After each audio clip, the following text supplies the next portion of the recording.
Ravi de vous retrouver, mesdames et messieurs, bonsoir. Bienvenue dans ce flash d'information sur Actuel Média. Débutons ce flash d'information avec l'actualité nationale. Ce vendredi 20 décembre 2024, les travaux de la 6e session statuaire du comité de pilotage du projet d'amélioration de la qualité et des résultats de l'éducation au Mali, MIQRA, se sont déroulés dans la salle de réunion de l'Académie malienne des langues. Cette rencontre s'inscrivait dans le cadre de l'examen des activités prévues par le projet MIQRA afin de suggérer des orientations nécessaires à leur exécution correcte. À présent, l'actualité sous-régionale en Guinée-Conakry. Hier, jeudi 19 décembre 2024, la justice guinéenne a inculpé et placé sous mandat de dépôt le directeur général des douanes et 10 autres responsables pour le détournement présumé de plus de 700 milliards de francs guinéens.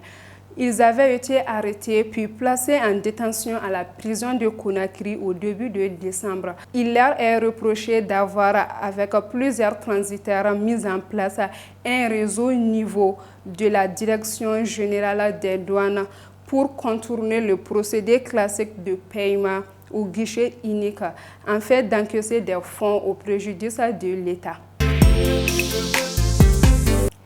L'actualité hors de nos frontières. À Mayotte, le président français Emmanuel Macron a quitté Mayotte ce vendredi 20 décembre après 2 jours de visite dans le département.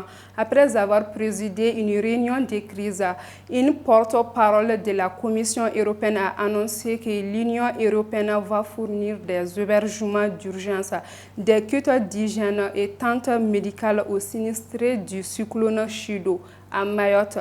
L'Allemagne, l'Italie, la Suède et la Belgique ont mis en disposition cette première aide humanitaire. En Malaisie, pour boucler ce flash d'information, le gouvernement malaisien a annoncé avoir accepté en principe de reprendre des recherches pour retrouver un avion de ligne disparu il y a 10 ans dans les plus grands mystères de l'aviation.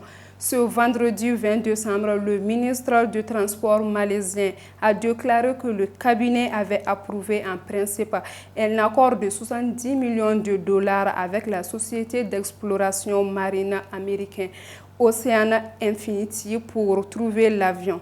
Les efforts pour localiser l'épave du Boeing 777 ont échoué au fil des ans et des centaines de familles de personnes à bord restent hantées par la tragédie. Ceci met fin à ce flash d'information que j'ai eu l'honneur de présenter. Merci à vous de l'avoir suivi et à très bientôt. Ce flash vous a été présenté par l'ETS, Sistra Technologies et l'Université Bazo.